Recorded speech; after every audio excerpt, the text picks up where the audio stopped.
Asalaamu calaykum soo dhawaada falaaw cusub iyo maalin cusub oo qurux badan. Waxaan joognaa Antalya. Maanta waxaan aadaynaa meel lagu magacaabo Land of the Legend, meel aad u qurux badan lagu caweeyo. weliba hadda galab aan imaaday laakiin ilaa caawa waan joogi doonaa. habeenka ayay shidan tahay ayaa la dhahay. maasha allah, darbiyadeyda saasay u qurux badan tahay. waxaa ka dareemaysaa meesha gudaha inta loo gelinba inay saas u qurux badan tahay. taksiga ayaan hadda ka degtay. insha allah waan geli doonaa, waan isla arki doonaa. soo dhawaada daawasho wacan. fadlan ha hilmaamin muuqaalkan inaad like badan noo saarto soo dad badan u gaaro, iyo subscribe insha allah. soo dhawaada muuqaal cusub iyo maantay kanaalkeena. maanta waxaan inii duubayaa insha allah meeshaan saaska u quruxda badan aan joogo. waxaa la dhahaa Land of the Legend. innaba caadi maaha, lagama sheekeyn karo. aad bay u qurux badan tahay. dadka bilaasha ii soo eegayaan, waraha ii soo eegin aniga meel laga yaabo lajimad inaan ahay. labiskayga outfitkayga maanta waa kaasaa. meesha waa kuleel zaaid bay u kulushahay. qoraxda kuugu dhagaysa adiga dhan ma labisan kartid, make up ma marsan kartid, waxba ma samayn kartid. hadda gabdhahan sugayaa, gabdhahaas aan isla gelaynaa gudaha. wixii ka jira gudaha haddaan soo baranaynaa. hadda lacagtayda waa inaan aniga dhalaaliyaa. wuxuu iskugu yaalaa meeshaan waa shopping center iyo meel qurux badan sawiro lagu galo. qof Soomaali oo meeshaan imaan ma jiro. qofka Antalya yimaado Soomaali maxaa u leh? qofka Antalya yimaado meeshaan uu yimaaday. meeshaan waxa lagu aqoonsaday darbiyada qaabka lagu yimaado. anaa video gooni ay idinkaga sheekeynaa lacagaha qiimaha. wax macquul ah ma aha, laakiin waa idin sheegi doonaa insha allah. maasha allah ka sheekay meeshaan imaanay. dabaqaas cidii ku hooyatay ilaahay baa og. laakiin waa meel center aad u qurux badan. halkaana sawirada yara ku galgalaynaa, waa idin duubayaa. daawasho wacan. hadda magaalada Antalya hadda waa tan saas u qurux badan tahay. waa meel goob caweyn ah. dad waxaa ku arkaysaa English ku hadlaya, Faransiis, Spanish, Chun Chanchi, Chinese cidda ka helaysaa.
run ahaantii meeshaan waxay ka mid tahay meelihii ugu quruxda badnaa ee intii aan safrayay ama intii aan dalxiiska ku jiray aan la kulmay ama aan arkay. sababtoo waa meel aad indhaha ugu ron. qofba dooq ayuu leeyahay, laakiin aniga ahaan intii aan safar galayay meeshaan ayay soo jiidatay. waxaan soo galnay aniga iyo gabdhihii aan safar wadaaga aan ahayn. waxaan soo galnay meel Starbucks xoogaa, maadaama maantana aan soconaynay baa wax yaroo keegi, wax yaroo kafee aan iska dalbanay. waxaan leeyahay qariyad meeshaan halkaan aan ku fadhiyaa, waan soo shaaxeeyay. meeshaan waxaan ku leeyahay casri. qofkii laba qof oo iswada shukaasi ah, laba qof oo isqaba, qof keligii, cid walba meeshaan aan ku raaxaysanay. saasaan u fariisanaysaa ku leeyahay sida boqorad camal. dhinacayga laga maqan yahay hadda. dhinacayga waa cidlaa, laakiin keligay ma aragtaa iska kuuseenaya. maasha allah, kaamira wamanadeyda iyo aniga.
walba oo Antalya yimaado waxaa sharad ah inuu halkan yimaado. Magaceeda waxaa la dhahaa Land of the Legend ama Legendary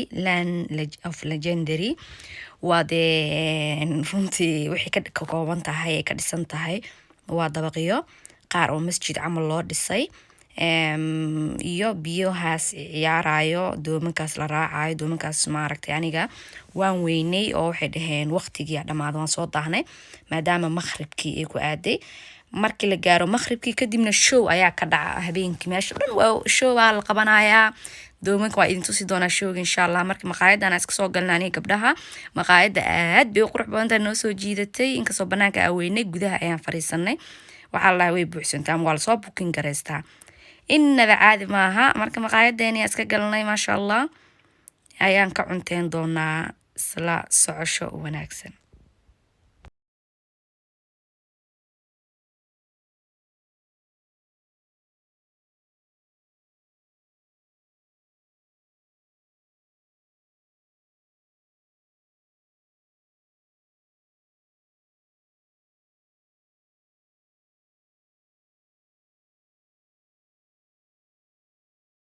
hadda meeshaan ay maanay doomankan lacagta lagu raaco mana qan hadda gorgornayna insha Allah doontan raacayna hadhowna waxaan rabnaa inaan halkaas ka casheerno meesha sax weeyaan meel saaid u qurux badan biyana daawanaysa musiga lagu tumaaya too much qurux nalalkaas hadhow la daari doona caawo arki doontaan doontan aad wax yar ku soo raaxaysanayna ayad saas u qurux badan fadhinaa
meeshaan dadka siday u labisan yihiin farxada dadka ay ka muuqato ismarxabeenta isku qurxinayo maartay isku ismiil gareenayo innaba caadi ma ka helay maqaayadan maqaayad aad qaali u ah bay ahayd laakiin way qurux badan tahay turki yani maqaayadaheeda raqiis ahaan ku ogeyn laakiin tan way ka qaalisan tahay meelo la isku duuduubo meelo sawiraan ku galay ayaan ka helay soo sawirada waxaa kasoo daawataan Instagram-keyga halkan ayaan kugu soo qori doonaa insha Allah meeshan aad ku qurux badan waxaa ku imaan kartaa taxi ama waxaa ku imaan kartaa qolada dadka qaado oo dalxiisayaasha mar qolada dadka qaado dalxiisayaasha waxay lacagteeda aad ay qaali u tahay inkastoo video oo gooni ah idin jeclaala inaa idinkaga soo sameeyo lacagaa ku baxay laakiin meesha horta inaa ka heshaan in kale quruxdeeda daawada qaabka u samaysa hadda showgaa la wada sugaya dadka oo dhan boosaskia la kala ciriirsaday aniga waa la igaga hormaray istaaga igu soo aaday waayo dadka qaaraa hore usii yaqaana meesha show in laga qabto mana ogeysiisna ma maqal in show la qabanayo laakiin dadka ka maqlay saas ayaan u sugaya anigana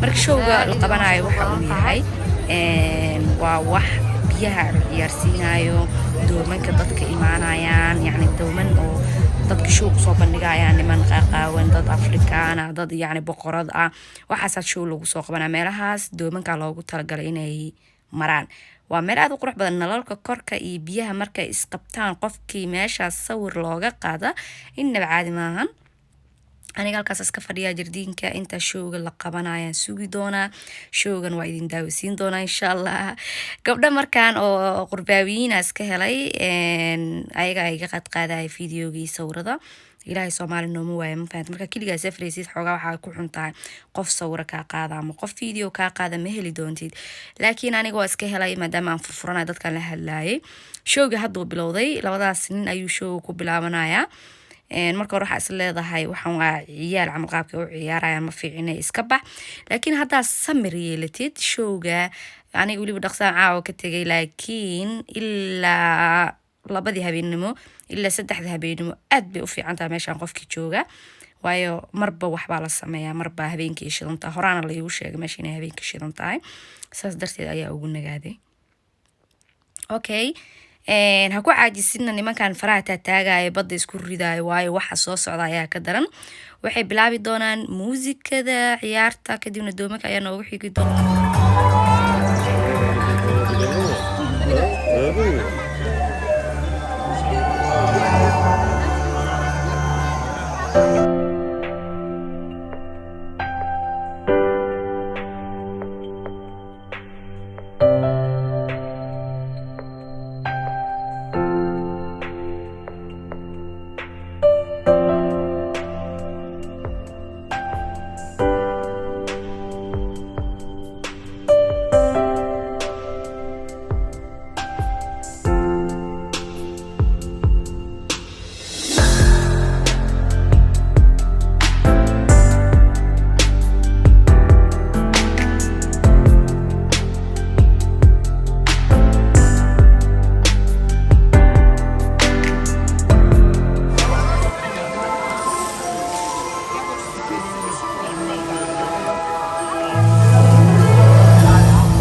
waxyaalaha cajiibka leh aan ku arkay waxaa ka mid ah derbiye ciyaaraya biyo ciyaaraya biyaha horta ciyaarayo inkastoo ay weligeed jiri jirtay oo imaaraadka iyo meelaha ay ku caan ahayd laakiin biyaha keliya muhiimka ma ahayn waxaan la yaabay derbiyada si uga ciyaarsiinayaan derbigiiba hal mar isla gariirayo yacni nalalkiiba isla hal mar isla gariirayaan yacni nalalkii marba mid bay shidi doonaan mar jaale mar cagaar mar buluug wixii oo dhan kala wada qurux badan baarbal baa hadda laga dhigay yacni muusikada ayaan ka baqayaa koobaraadyada ma ahane muusikadana aad ay u qurux badanta way la heleen yacni waa derbiye ciyaaraya waa derbiye nikinayaba cajaa'ib ya waxaanoo kale another level bay dhahaan dadka cadaanka marka waa kaasaa derbigiioo wada isqabsaday aad bay u qurux badneyd habeenkeygan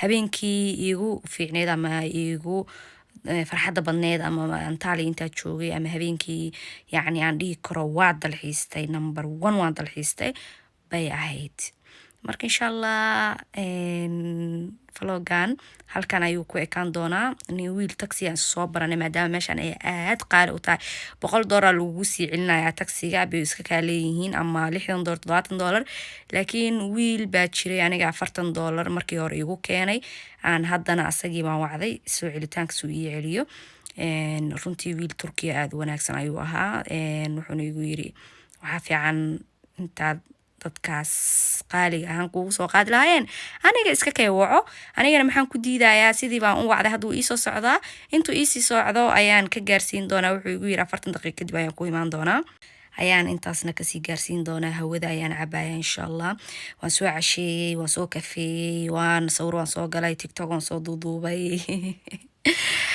wax walba waan soo sameeyey si qurux badan haddana hurda ayaan tegi doonaa magaaladeydii yacni way ka fogtaa meeshaan ka imid hoteelkayga ayaan ka wadaa asalaamu calaykum